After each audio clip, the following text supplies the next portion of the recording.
So we're here to talk about Trek's latest move, leaked memo that was in Bicycle Retailer about direct-to-consumer.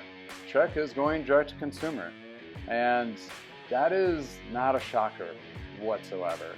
But we're going to talk about a couple implications of what's going to happen to the independent bike shops, because you may not know this, but there's still some independent bike shops which carry Trek, and they're either family owned or independently owned other than Trek instead of the corporate stores. And there's this huge dynamic shift in the last, I'd say, 5 to 6 years where Trek's been buying a lot of stores to be corporate. So I want to get a couple insights. I have another video that I did live. If you want to watch that, of some of the topics that I came across, a lot of conversations within the chat after that one.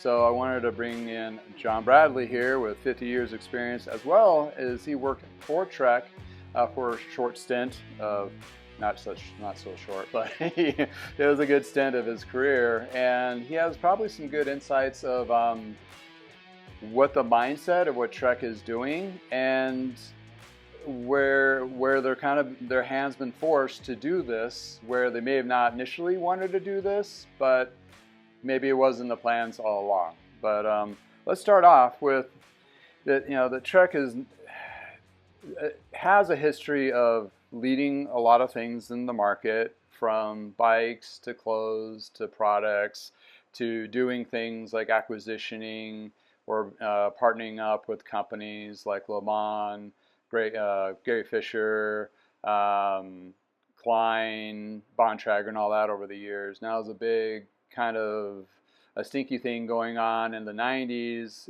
depending how you looked at it.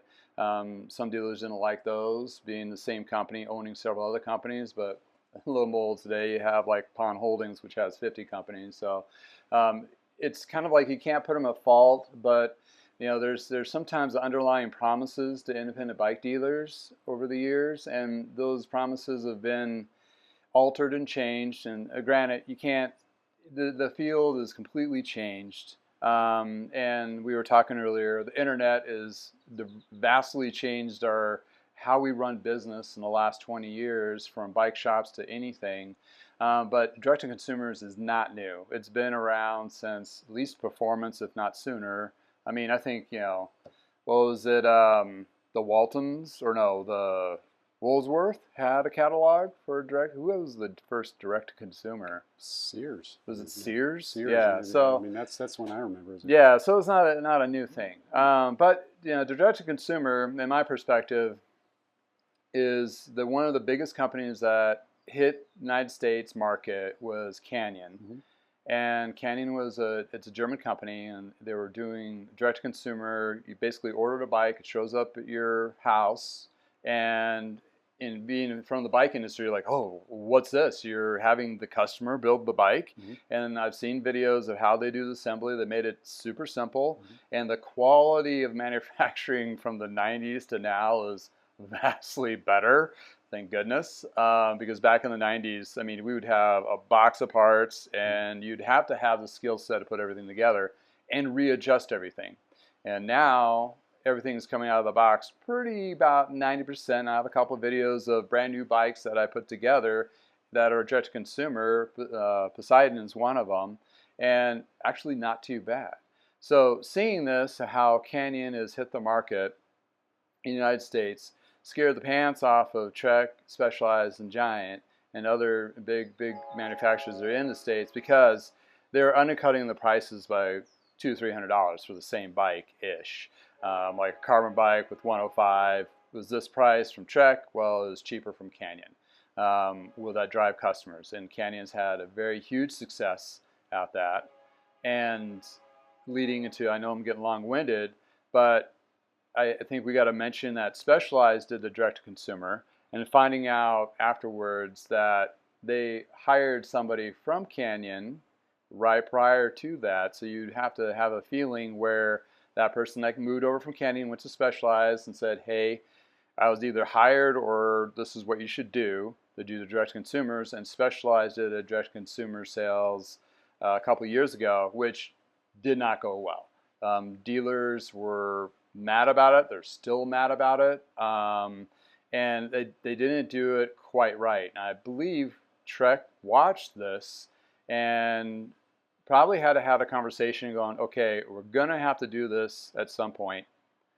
How are we going to do it with minimal impact of losing dealers, losing customers, losing face, still drive the business forward? Because you're going to have to do it, because that's just how the market is. Now it's how it's changed. What would you think those conversations were like leading up to this kind of decision, in your opinion? So one thing I have not spoken directly to any of my colleagues, former colleagues at Trek about this, but I have some thoughts about it. Some things. As you were talking, this one quote popped into my head, because a lot of people, you run a bike shop and you develop friendships, relationships with your companies, and it used to be closer than it is now as a smaller business by far. Sure. And for performance bikes for years, the bike shop was the spot to do that. There were actually, when I worked at the Big Wheel, we had the Handbook of Cycling, which was a early direct-to-consumer catalog. Oh, or at least he would import stuff from Europe and we'd ship it off or whatever. Yvonne Van Gent, the USCF rep for Colorado or whatever she is, commissar, was part of that family. But I'm reminded of a quote my former Trek product manager colleague Harry Spaher used to say is, "Business is business, but friends are friends." Or maybe it was the other way, but with the emphasis on, friends are friends, business. That's it. Friends are friends, but business is business. In the end, every entity, your business, whatever business you're working for, has to look to how to survive and how to maneuver through a constantly changing environment. And that pace of change, we've all seen it just accelerate, like turbocharged. Yeah. Trek has always been looking to expand. Like from day one, it was a chain of bike shops that Bevel and Dick Burke were going to open up across the Midwest. That was so lots of stores, which probably would have ruffled a lot of, back then, feathers, like Penn Cycle or Wheel and Sprocket. It probably would have pissed them off if they showed up. Yeah. But you look at also at how businesses evolve. Canyon was started out of a small or a good-sized store in Germany. I think it was in Bavaria, in Germany. Roman Arnold, his family owned this bike shop. I called on him when I was working for Trek. He was one of the dealers that we pulled in for a dealer meeting and visited his store. That was the first place where I saw one of the kids pedalless bikes. It was in Germany at that point. They were, oh, okay. Kind of like the Striders. Striders, thank you. But Roman still runs the company. And you're always, to be any consumer-oriented business, you have to go where the customer is buying the bike, or buying whatever product you're selling. Clothespins or bicycles, whatever it is. There's an anachronism, clothespins. So I look at this, and you look at a business owner like Trek. They look there. They've got a big factory, a lot of employees who rely on them for their livelihood. And all the suppliers throughout that, and then there's a lot of responsibility there to your business. You got to, the Trek's always, a quality product at a competitive value on time. It didn't say how it would get there. That was the mantra. That was Dick Burke's. Oh, okay. Quality product at a competitive value on time. That's what we lived by there. Wow. But I think every business, if you're in retail right now, it's tough. We've seen thousands of stores shutter. You also look at it from the consumer side. Consumers now, through the pandemic and COVID and everything, it's pretty dang easy. It's kind of nice to, sit there at your computer and bang, it's like a magic, except what happens to your credit card, but bang, it appears in your door. That's not magic. Yeah, it's so much fun. I'll do more of that. I'll buy 6 of those.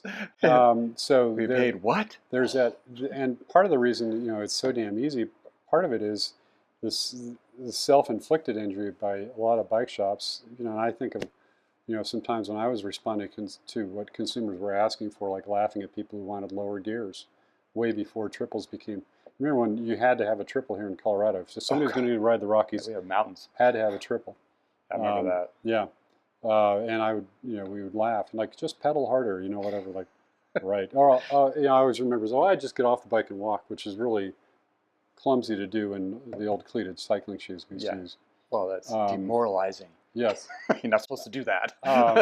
But what my point I'm attempting to make here is that a lot of bike shops were great environments for people who loved bikes and understood the culture.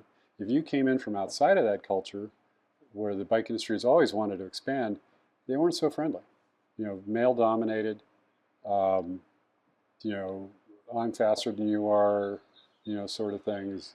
Well, A tough that, sort of. that still resonates today, and Yeah. I've talked about that quite a bit on a lot of my different videos and to friends and family and bike shop people. It's just, I came from a mom and pop shop. Is my dad really ingrained in us? It's like a warm hug. We had a shop dog that laid on the floor, Yeah. and it was kind of like Cheers. You walk in and you know everybody's name, but if you had met somebody new, you gave them, like, oh, hey, how you doing? Yeah. It's always very personable.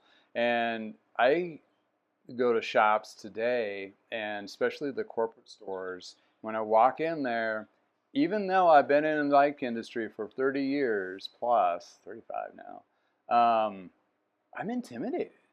It feels kind of like, I don't want to be here too long.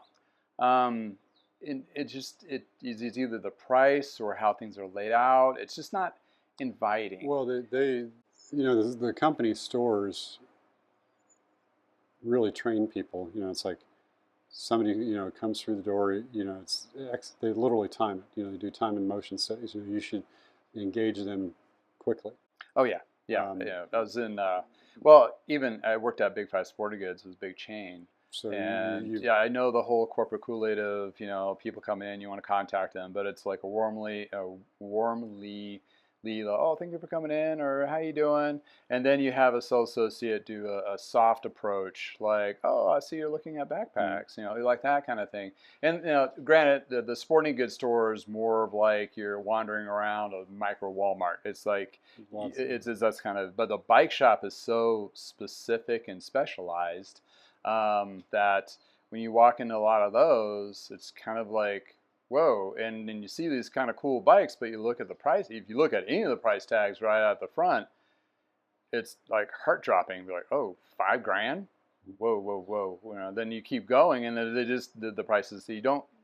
Sometimes you never find the cheaper bike. It's like you walk in, you're like, well, I just walked into the Porsche shop of bikes, and then not all shops are like this. Not all corporate stores are like this. So people are people, and I worked in the corporate chain, and a lot of it depends on the managers and the teams and all that to make it warm. But that is actually, for me, that's one thing that drives people out of going to stores. Mm-hmm. And the second is the hugest thing is time.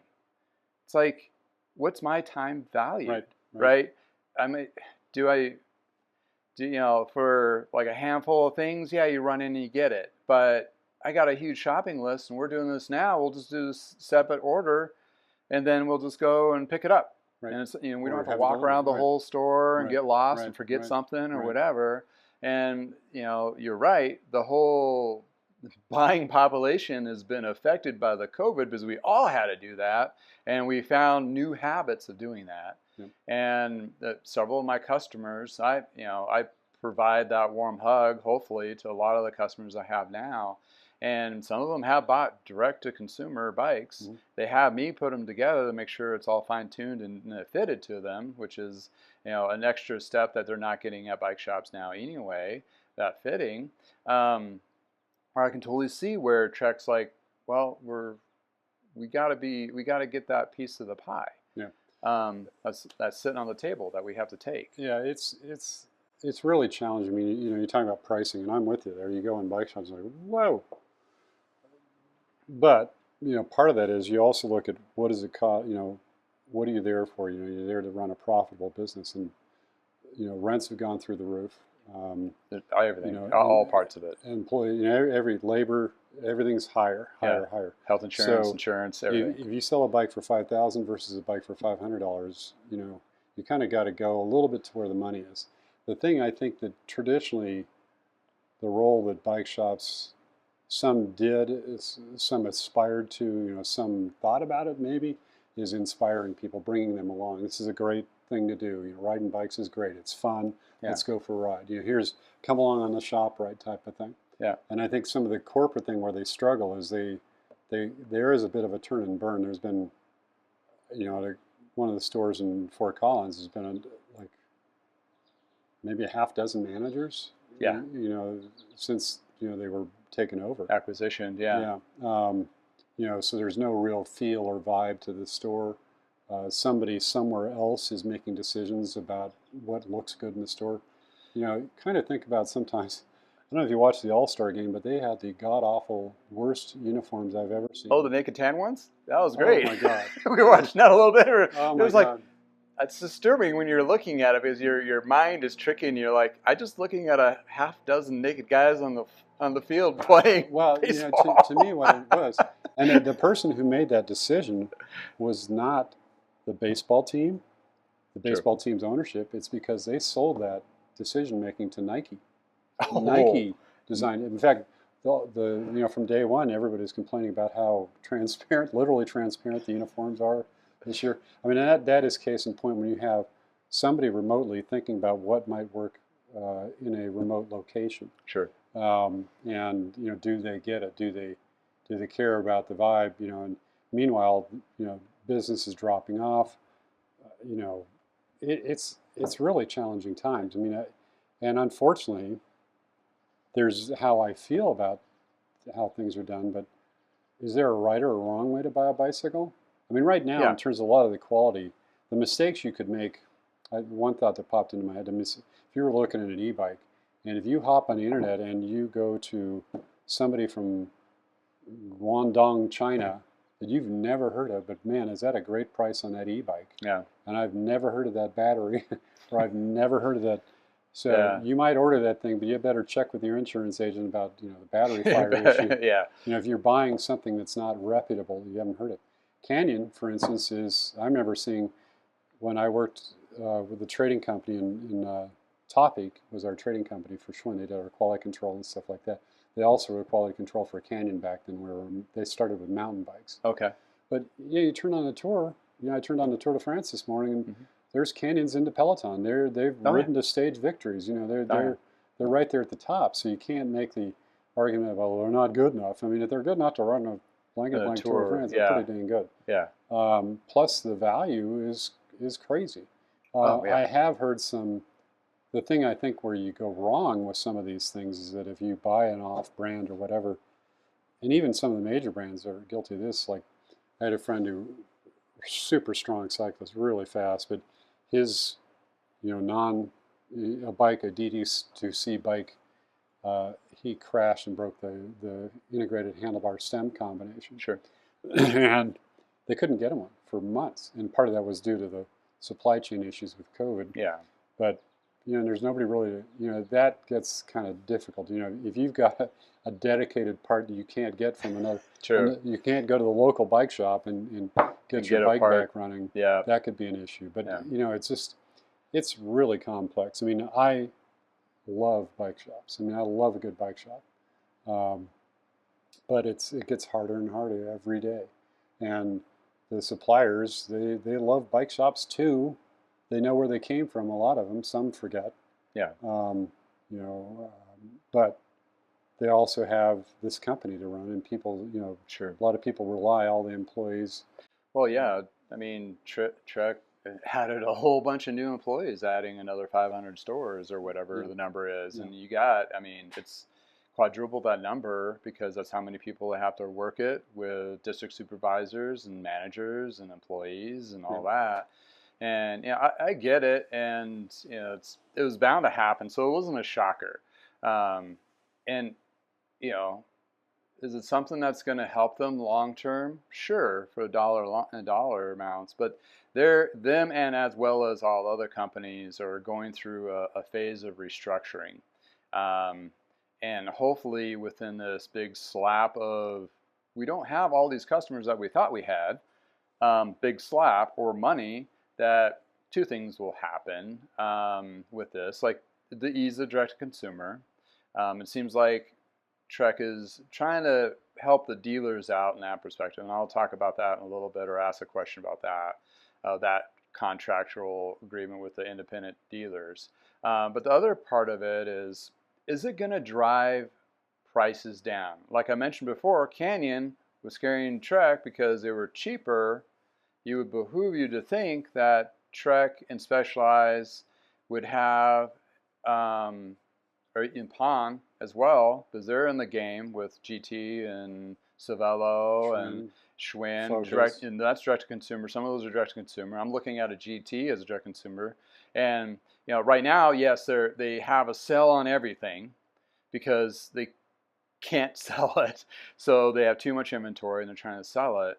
But that behooves you, like, well, maybe that's the price points that we need to have going forward. Yeah. So because my business model is based off of the gap of there's no entry level road bikes. Mm-hmm. I mean, you have to spend $1,500 to $2,000. Mm-hmm. So my gap, my sweet spot for people to get into road riding is $500 to $700, yeah, which they can absorb that lift, and I'm providing that quality. And yeah, this would hurt me ish, but I would adapt. But if they were to come out with those entry level bikes again, but able to cut the costs of they don't have that. Well, especially Trek, they don't have to have as deep margin because they have their own stores to some level, and they have direct to consumer, which makes it a little bit cheaper. So do you think that will help them drive the prices down on their bikes, and also rethink that not everybody wants a $5,000, $10,000 bike? Because those customers already have one, and they're not going to be there for the next 10 years. There's a number of issues with that. There is a pretty big market for those expensive bikes. I mean, I do these. I'll be on a ride tomorrow around noon, and I mean, it's crazy. Sometimes I show up with my year 2000 fastback with 10-speed Dura-Ace on it. And I always laugh because I always. You're still smoking them, aren't you? I that still junker. Some of my. Yeah, it's not a junker. I know. I'm just kidding. So sensitive. But I actually, one of the things I worry about. You look at the tour, and bike racing it was always kind of a quirky, funny little sport, and racing bikes have always been perceived as expensive because people would be comparing. Gee whiz, I looked in the Sears catalog, and that Free Spirit was $99.99. What are you selling me one for $1,000 for? So there was always that range. But now it's just so stratospheric, and I kind of, what people think they have to win. It's almost like you can pick up a basketball and become a really good basketball player. You have to have decent shoes and the time and the effort and the talent to become a great basketball player. And what I wonder is, how are these kids, if it's a bunch of rich kids, that are going to be the only ones that come up through the sport? Because it is so frickin' expensive. It's expensive. I mean, the Fort Collins Fondo is this weekend? Yeah, it's this weekend. $150. And that's sort of a race ride sort of thing. That's like, and then if you're going to do that, you have to have a fairly well sorted out bicycle. Yeah. I get worried about the future of the sport. There is not a, I always kind of wish that there was like juniors race, good quality aluminum frame or steel frame bikes. Everybody has the same, kind of like the little 500 in Indianapolis where everybody was on an AMF. Yeah, I had a customer that really was very adamant about that. And he's a local, and he was like, these companies, what they need to do is they need to have like demo bikes at those events. Like, he was using as a crit as example, like you just show up and you have a helmet and some shoes, but they'll get you a bike to race on. And that could really kind of help people get into it without having to pay $2,000 for a bike, and just a quick little fit, and like, okay, go have a great time. And they can have their junker or whatever at home that they train on, but they have some fun, nice Trek to ride for this event, and also a couple other races. And it doesn't have to be races either. It could be, but like MS 150 that we did, that you were We hung out. It's like what you saw on that one stop was the more challenging loop. Mm-hmm. And that's where you have a lot of nicer bikes because those are the more fit. But you didn't see the other day where it's the all diverse, Right. and Right. then you're seeing people. I mean, I don't know how many times I've worked on somebody's bike and they're like, "Yeah, I borrowed this. I did not train at all. I'm riding today to train for tomorrow." I Yeah. mean, it's just like this, Yeah. like horrible, like you are not gonna you're gonna get off that bike off a Sunday, and it's like I will never ride a bike again. And that's just like that's the worst thing. Yeah. And like big events like the MS 150 or bike MS is called now. If Trek had like little or special whoever had like a trailer of bikes that people can register, not rent, just basically have it like try to say this is my size, reserve it for the ride, That and show up and have a quick little fitting and ride it for 2 days that and sign does a happen, waiver. but unfortunately, it's at the upper end. I mean, when I was with, well, I've been on a number of Ride the Rockies where we had bikes set up to try. I mean, in Oh fact, we yeah, used to joke with people, it's like they never rode their own bike. They would show up and ride our, there's Canyon, there's Trek, there's Specialized. One day to the next, they would, sign up and reserve a bike. I kind of wonder, and as I was thinking about it here too, is bicycle racing also, it was always more expensive than baseball, football, you know, whatever type of things. But I get a little concerned, and there's issues with all those things because a lot of the kids coming up now, their parents travel with them. They you don't join the neighborhood team. You might start on a neighborhood team, but if you got any talent, you all of a sudden you're on a club level team, mm-hmm. and on you go. But I get a little worried about how do we continue to grow the sport? How do we get people either to just enjoy the pure just joy of Just riding fun a of riding. bicycle. Yeah, Yeah. which like the Pooter Trail. What a pleasant place to ride a bike. I mean, Oh yeah. it's just you keep exploring. And last week I was riding along with my buddy Greg, and I'm like, hey, there's 3 big vultures in the tree right by the Pooter Trail. And then they're kind of scary looking. And then, they're looking pretty good at you, Greg, not me. But Yeah. just stuff like that. Just Don't where be you get the out and slowest just one, right? the joy of movement or the joy of riding a good quality bicycle. That's Yeah. can we continue to build interest and Well, get what we get about riding bikes? that's a great point because that's where I see where the independent bike dealers That's what they have an opportunity to bring people to along. bring back people. So, and unfortunately, I'm going to say it. They've been damaged by the big corporate showroom Kool-Aid of the early 2000s, because that's when they were saying you got to be a Trek corporate store. You got to be not a corporate store, but you got to be a Trek concept store, Right. a specialized concept store. This is before they started buying all the shops, but they look like what they are today. Like they're all organized. They had teams from Trek and Specialized go in your shop, make it all look like they're just basically made them cookie cutters across the nation, and then now they're owning those stores. So, and your independent shop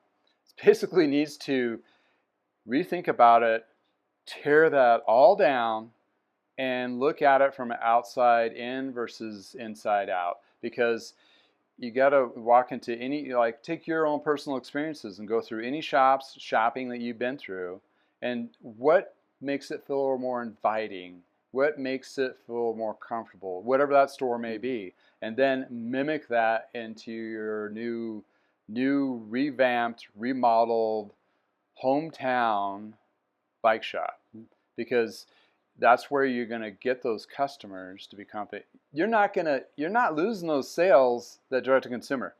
They're already lost. Right, they're gone. I mean, it's not like you can be mad about that because it doesn't matter if you're carrying that brand. It's like they're already lost. And you've already probably figured this out if you're in the bike biz.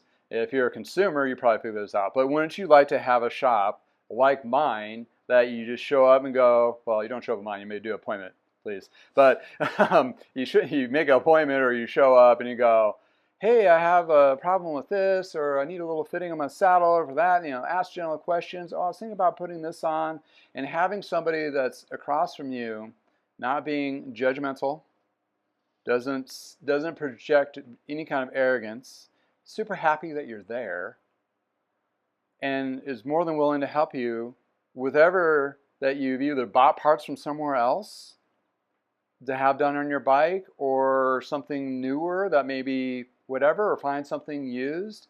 I mean, I found there's so many gold mines in my little micro business that all little personal mom and pop shops, or even a few location shops that are independently owned, can mimic and capture and win that customer. And you're not winning the sale.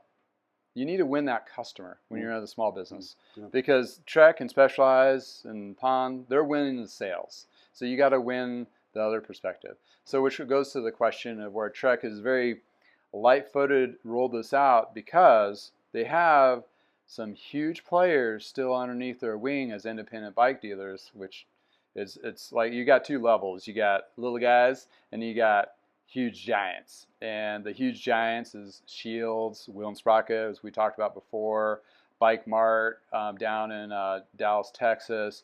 Huge numbers, huge volume. They can't roll something like this out and not have a conversation with them first before even doing this, which I'm sure they did.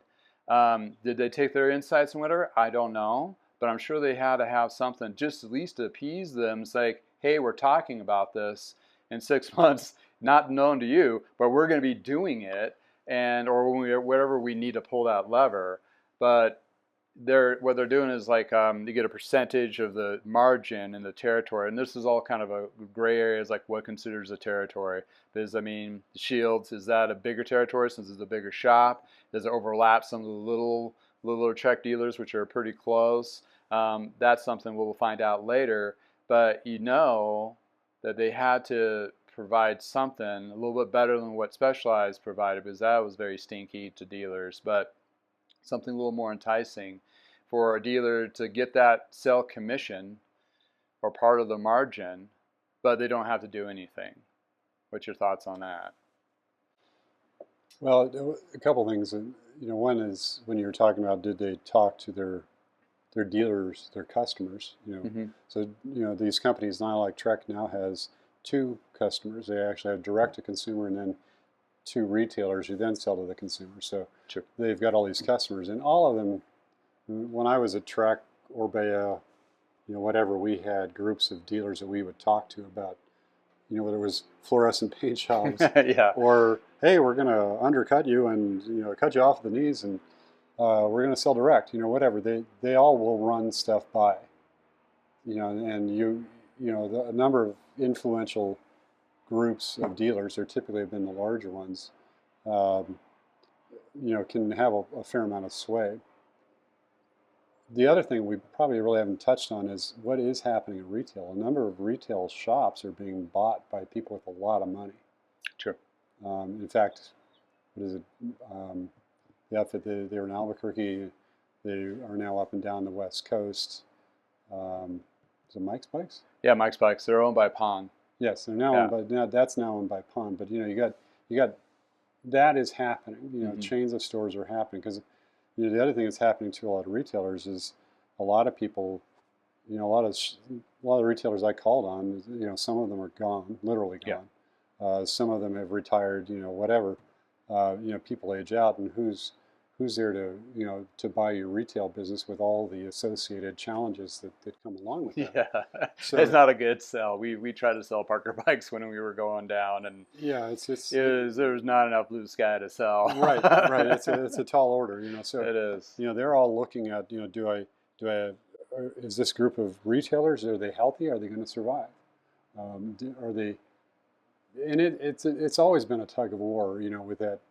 I mean, it used to be when I was at Trek, you'd get quantity discounts, and I'm trying to think if it was Specialized or Trek came up with what percentage of your business or floor or something. It was that margin, got you, and so actually it was. That's where the tier system came. Yes, so that was brilliant because a lot of the retailers could never afford to get to our best pricing. But then if you get a guy, he gets best pricing because he devotes more of his floor space to your brand. Sure, it's brilliant. Yeah, and it works really well. And you all of a sudden you've got Joe or Jane retailer aligning their business with the interests of the supplier. Yeah. And some of those were win-wins. Yes. I mean, the shop that I worked in Michigan was definitely a win-win. It's like it's like 85% of the floor had to be Trek, and they can pick up another small line, which they carried Kona Right. for a little bit, and which is a fun line, and it kind of mirrored pretty well. But they knew they were drinking definitely the Trek Kool-Aid. But Trek at that time was kind of seemingly anyway supporting and helping them along. But if you're in a like our everything got through COVID, you throw all that in a big ball Yeah. and just shake it real hard Yeah. because every company. I mean, I was working at Retail Toolkit when this hit, and when these bigger dealers, they were grabbing any supplier. They, at the end of the day, they used to carry maybe 3 vendors, Right. and all of a sudden they have 50. Right.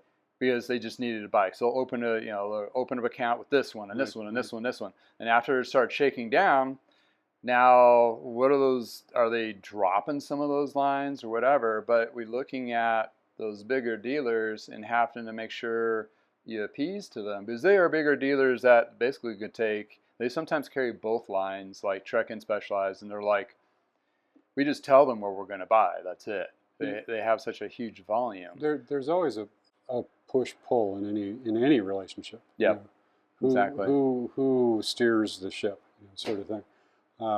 And sometimes you have to concede on one and gain on another point or whatever. But it's just business. I mean. Yeah, that's true. I think about there were a lot of really cool car companies when I was growing up. Cars were from Europe and all over the place, and now most of those brands. Like, who is it? Stellantis is the company that owns Chrysler, Fiat, Peugeot, Citroen, all these other brands. Yeah. And in some ways, there's some better cars, but they all start to look alike. Yeah. It's interesting. I mean, fortunately, you can come into it. You can find somebody like you and go, geez, I'm interested about bikes, but I'm not ready to spend that. I don't, for whatever reason, I don't make that much money, or I just don't see the value yet, And gee whiz, I'll go buy that cool old Trek 1420 hanging from the rafters there. Yeah. So fortunately, there's businesses like that, and that is a good business model. I think is how to come in. Where do you find where you can exist as a profitable business? That's what it always is. Can you make money? Keep the doors open. Yeah, even at the small level, yeah. I mean, passion's one thing, obviously, but you still have to have those customers. Yeah. And for me, I've had to be very diverse, and Trek is following suit. I mean, obviously, even though it's bigger ship and it takes harder to turn a Titanic, I mean, you just can't turn on a dime, which I've had to do in my business model. But it's. At the end of the day, I know they're not gonna see the numbers spike. I mean, right off the bat, that's definitely, it's just one of those things. I think it's gonna help the customer because they'll have the ability to buy bikes where they may not have a close Trek dealer or what have you, or they may be able to turn a wrench or two, and they don't need to go down to the shop and be intimidated because they're not gonna want that. Or they have this weird, quirky thing where I don't know if they're going to fall on it or not. It's like if the bike shop in their area that's a Trek dealer that had that model, they won't sell it to them. They have to go to the shop to get it, which that is not going to fly with the customer whatsoever. They'll either pick a different color. They're going to buy it offline, period. So it's not like it's like saying, oh, we're giving the shop an opportunity to get that sale. They're not going to get it anyway. It's just like no, it's not going to happen. And the margin thing, if you're in an area and there's a couple sold in your area, but the question is, to those shop dealers, they already have like you can buy it online and pick it up at the store. How many of those sales of those shops have had? If that's something significant, well, this program might help you a little bit. Well, that's an opportunity. Like if somebody comes in and says, "Gee whiz, I love the bike, but that saddle's killing me." Yeah. Or there's still going to be like those fit, and they do have a white glove service kind of built in this as well. But do you have that ability to say, "How's it going? Mm-hmm. Can I help you with something?" Or were you aware that you can maybe put lower gears in that thing, or Yeah, yeah, go the to a wider adjustments and tire. fits and that kind of thing. Yeah. But there was one guy that mentioned he was a specialized dealer, GC Sports or GC Performance in Florida. I was watching his channel, and he was affected by the specialized rollout of the white glove and the direct to consumer. He had a very good valid point. Is if you're a smaller shop and you don't have a huge staff and you don't have a huge van and Yeah. you don't have an extra person to throw on the road for 30 minutes to the location, fit the person for 45 minutes to an hour and drive back. So that's like at least 2 hours off the floor of working. And yeah, there's this $100, but $100 gets eaten up pretty darn quick. And if you have a vehicle equipped to fit somebody at the location and have some maybe bits to switch out, that's a very huge financial lift. Or you're throwing in one of your mechanic's cars, like here's some tools and here's the bike. Go drive to the person's house, and that's not going to be well received by the customer because it's somebody showing up in a beat up. Mechanics don't have nice cars, so it's going to be this beat up POS, and they're going to roll out their $5,000 bike and go, "I'm here to fit you," and they're just going to go, "Why did I pay this?" It's not going to be a great representation of the shop by any means. Nothing is perfect. No plan is perfect. Absolutely. The D-Day landing was far from perfect. Thank God the result was pretty perfect, but the landing itself, a number of assumptions were made and stuff like that. There are ways to mitigate some of that stuff. There's always going to be a challenging situation if somebody lives like, I don't know, Olathe, Colorado, or something like that. Off in the boonies.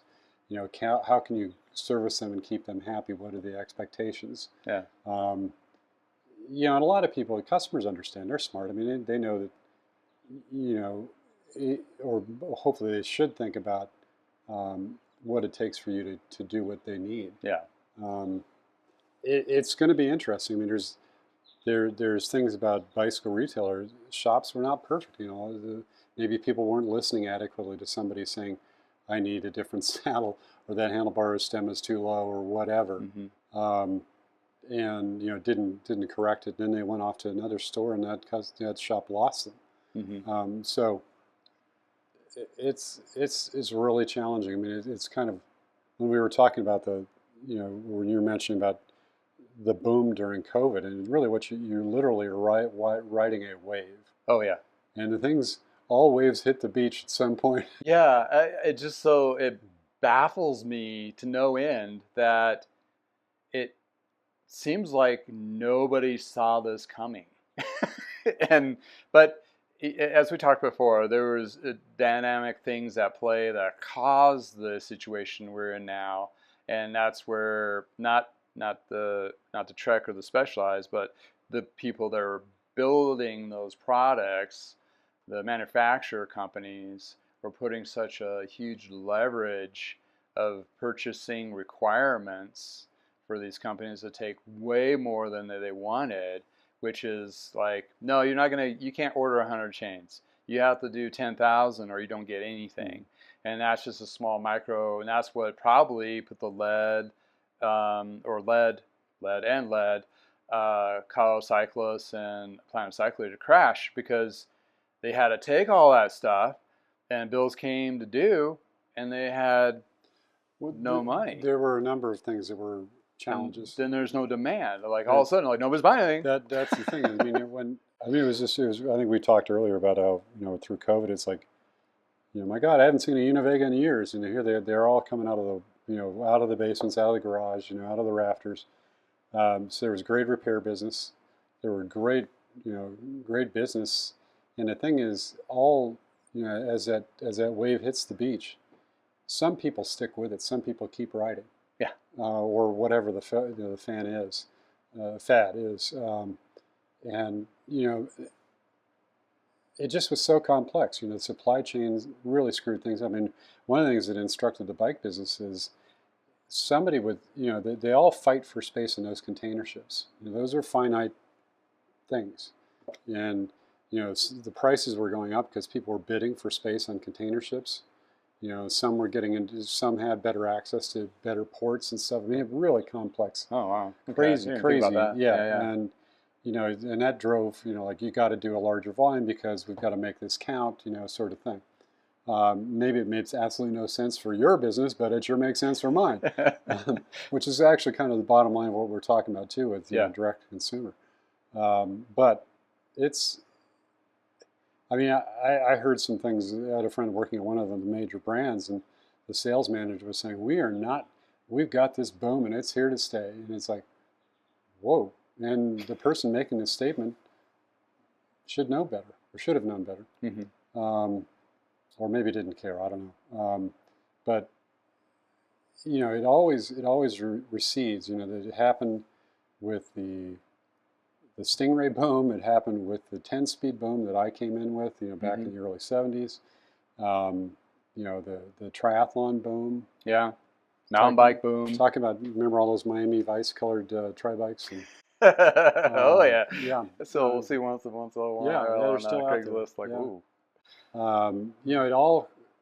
It all ebbs and flows, kind of like, Yeah. and you've got a position. It's tough, though. I mean, a friend of mine, old former associate at one of the brands I worked for, he worked for Suntour, and Suntour at that point was really rocking. Yeah. Innovative. It actually had been rocking. I mean, Suntour Superb Pro, I still think, was probably the best performance value dollar of anything back in the 80s, late 80s, or early 80s rather. And then things started to crash. They actually came out with index shifting before Shimano did. Oh wow. But didn't really get after it.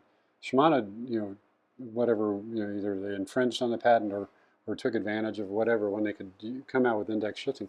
We had people come into the Denver Spoke saying, "Hey, would you guys try this?" And you're like, who needs index shifting? And you go ride that thing. Like, damn, that's nice. Yeah. I don't have to do the search and destroy mission on my gears anymore. Yeah. Or when they came out with STI shifting, you're like, that's heavier. It's like, oh my God, I'm shifting more. I'm more efficient. It's worth the wait. Yeah. They all of a sudden, Shimano took advantage of what Suntour wasn't doing. But one of the Maeda family guy running Suntour at the point told my friend Paul, I said, the bicycle business is like a wheel. Sometime you're on top, sometime you're on the bottom. Oh, that's a good one. But sooner or later you come back up. Yeah, come back up. And it's like, sometimes you have a flat. Yeah, sometimes you just your rim breaks or your rim whatever. breaks and you crash. Yeah, that's a good one. But yeah, I mean, it's this. We're in this Darwinian struggle for survival.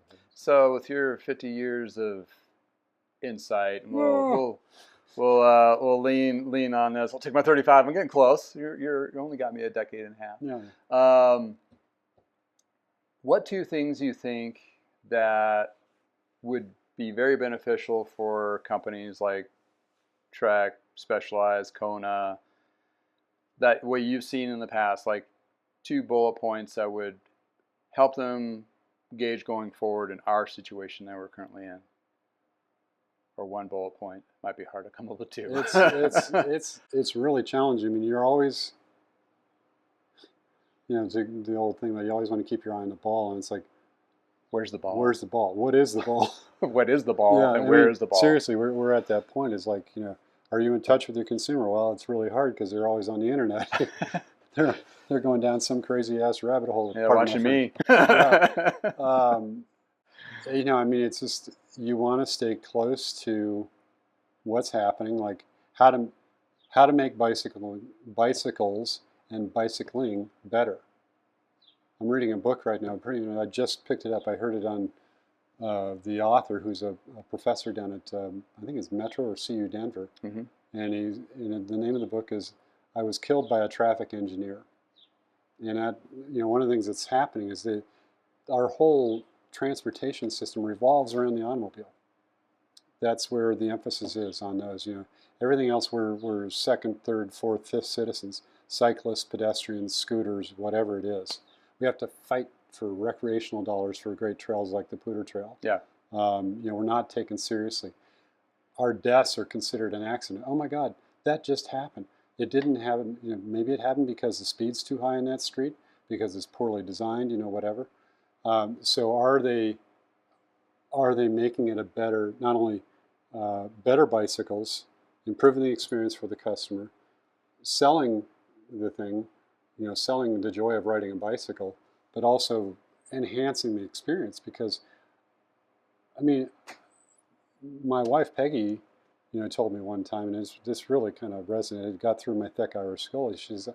And based on her experience, she goes, "I worry about you every time you go out on a ride," because she's had a couple of times where there was a call from a friend or me in an ambulance or something like that. Yeah. So, we need to think about enhancing the experience, like gravel riding. I remember I was on my way to Sea Otter one time, and I was talking to a guy who was maybe a road bike product manager, because I'm in gravel, I got to get off the roads, they're too dangerous. Yeah. When industry people we're all addicted to riding our bikes, Yeah. or most of us are, Yeah. are saying, I got to get off the roads. That's like a clarion call. That's that's a calling. We need to make it better. It's so challenging, though. I mean, nobody can change the direction of the industry.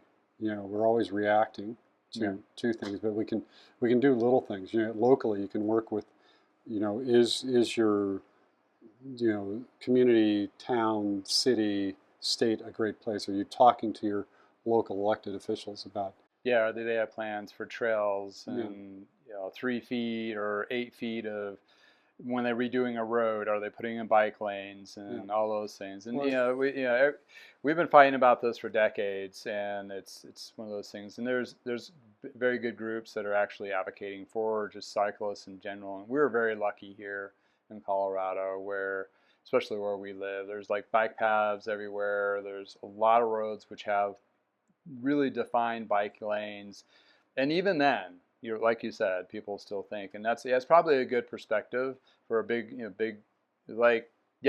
got, not just by lowering the prices.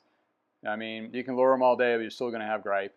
But if you give places a better experience and a better place or safer place to ride, and events like the Forco Fondo, which is basically a gravel ride race thing they have up here, it's a lot of people are in. I have several customers that bought bikes just to go do that. They caught their imagination. And they caught their imagination. It was fun, and it's like, okay, I can ride this bike and go on dirt roads and whatever, and don't have to be on roads and pavement and that kind of thing. And it's a safer place. Okay, what about local bike shops, small pop shops that actually have a brick and mortar, not mine?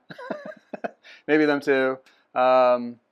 Navigating the future with the changing direct to consumer. What do you think your best insights would be?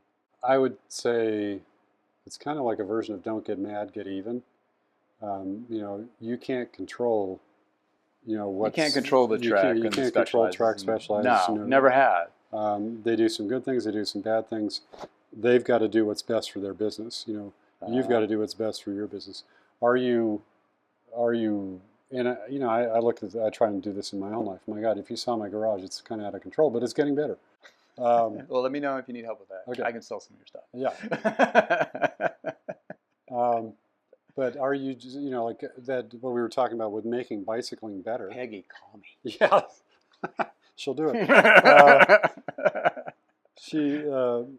Are you working to make your community and some of these people are going to go, oh, sure, Bradley, I got a business to run. When am I going to do that? But just take, see if you can edge out there to make bicycling better in your community. Whether it's talking to people about, hey, you should hop on that Pooter Trail. What a beautiful place. I saw vultures the other day. I've seen turkeys. I've seen deer. It's crazy what you see out there. Or hey, if you're on the road, put a taillight on that bike. Make sure your customers understand what is a safe way to ride a bicycle, and where is a safe place to ride a bicycle. Yeah. Harmony Road in Fort Collins, I hate Harmony Road. Maybe Sunday morning early, or whatever. Amen. But if you can kind of help with them, because they don't know. Yeah. And they're looking for somebody. They're looking for at least a friendly face or somebody for some good advice. Yeah. It's such a challenge though, because. What's your thoughts about popping up like a tent on a Saturday morning on closest trail head near your shop? I'm thinking about doing this, like just for a couple hours, Saturday or Sunday morning, like 7 to 9 or whatever. Just pop up tent with some tools with before the shop opens, and be like free safety checks. It's a grand idea if you can swing it. To do that, you're going to have to talk to your wife and kids. You in Yeah, particular. absolutely. And it's like, man, I'm really tired. It was I made this commitment. I'm going to go. Or, I mean, a good thing for you if you did that. If you did just like a pop-up store, that's not bad. Preemptive. I've often thought, sometimes you see people and what happens to their bikes out there on the Pooter Trail or something. It's like, I should just be out here with a Bob trailer or something, have tubes and a pump and Yeah.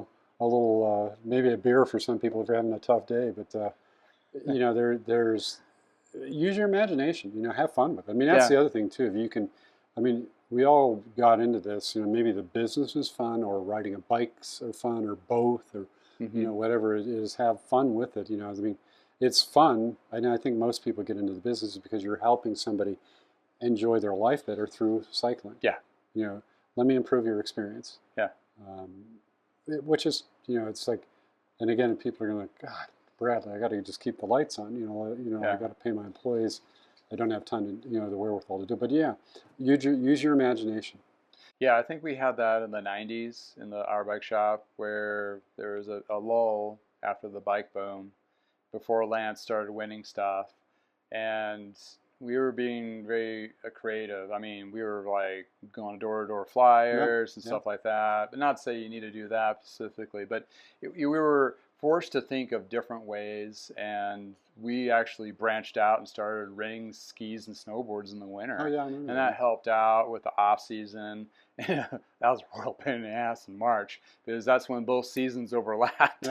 And we were just get crushed. But it's better to being crushed than nothing at all.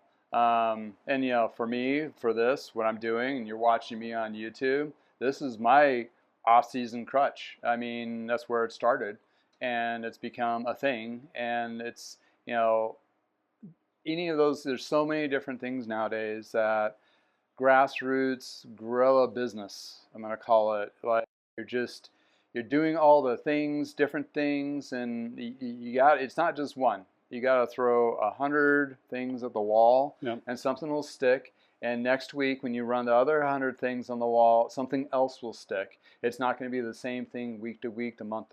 I mean, I've definitely experienced that in the last 3 years, 4 years doing this. And to me, being a small shop, which, I'm very fortunate that if I was only doing this, I'd probably be belly out. But it's one of those situations where I have the ability to keep going and weigh out the storm, and pay back what I've had to borrow to get to this point, which I see it being, we're on the upswing, or at least from my perspective, I'm on the upswing. Will the big corporations get there? Yes, they will. They'll at some point will sustain or get bought or whatever. That will change, but they'll always kind of be there. And they're doing changes like the direct consumer and whatever they need to do to keep going. But as small shops, I see them, some of them are very stubborn, and they're going to go down, they're going to die on that hill. I'm not going to work on Canyon bikes because they didn't buy it for me. Or I'm not going to put on that chain because you didn't buy it for me. It's like, you're going to die on that hill, I hope you have some other way to make an income, because those things are, at the end of the day, to me, what I found the best success is not actually the monetized money portion of it.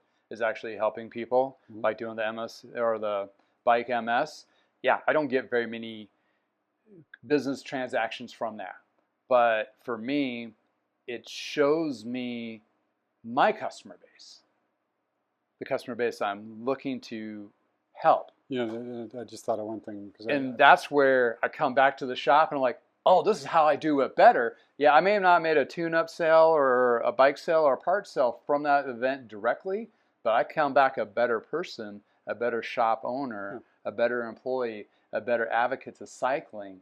And that gets translated to every person I touch, therefore after. Yeah. A couple things on that is when you go to these events, because you reminded me of the MS 150 when your branding was probably a little lighter, where people had to ask you where you were from. Yeah. There was that, and then the fact that a number of these riders had the 12-speed chains. So part of we didn't have one, but you did an awesome job making that. You did. There's always something we forget. But there always is. There's always something. And a bit of a cheap shot. I'm hitting you one. I know. But just grab that knife. But actually, what this goes to is, who's your customer? You know, you're on the MS-150, and you will see everything. Trust me, everything. We were right before one of the biggest climbs, and here's this guy on a steel Surly, single speed,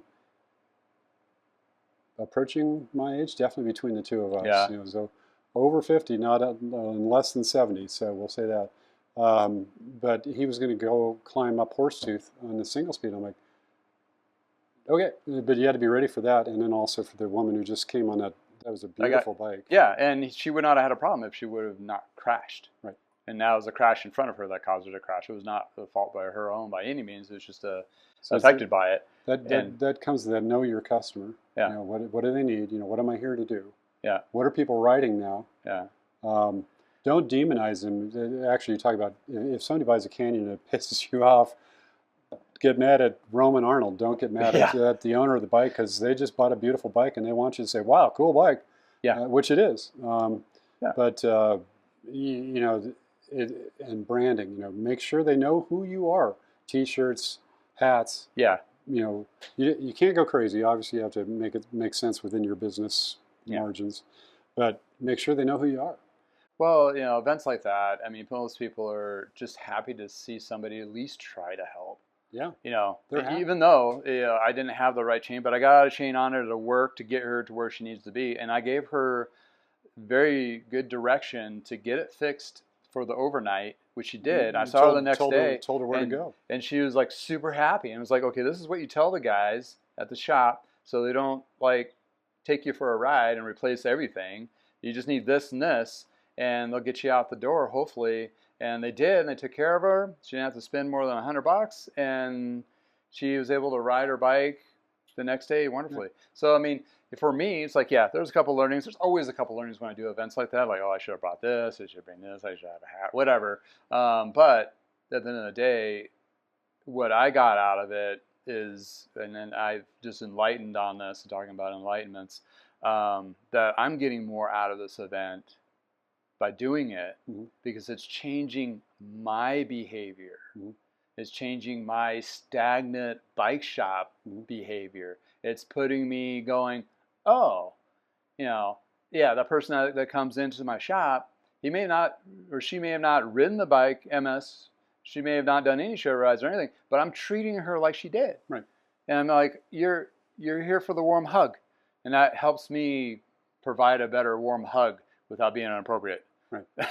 You know, and in that, you know, inappropriate, I mean that funnily, but also inappropriately in a sense like, oh, your bike sucks because you didn't buy it for me. Or it takes that stigma of attitude that we talked about before, that needs to go away. Yeah. It shouldn't be there. It has no room. It doesn't have any room for the space anymore. Yeah. If you're going to survive in a bike shop in this day and age, you can't have that. Yeah. In my opinion, you just can't.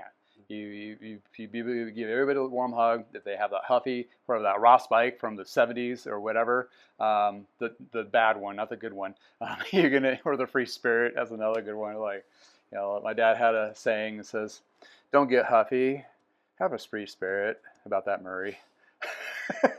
he tied in all three of the department store brands that we all shunned at every time it came in. A point there. Yeah. Interesting thing. So back in the 80s, I was traveling around, and some stores would sponsor an event called a Huffy Toss. Oh, yeah. And there was one down in Pueblo, and they had somebody come up, and this person said, "You arrogant a-holes. Not everybody can afford one of these fancy bikes. You know, what's wrong?" So you don't want to think about your event. Yeah. Don't do a Huffy Toss. If you're going to do it, don't label it. In fact, I don't even like the idea of tossing any bicycle. Yeah. There's a few I've wanted to toss, but just the concept. But just think about, you know, is this going to get you where you need to be, get you enjoy your business, but also build your business. Yeah. Yeah, exactly.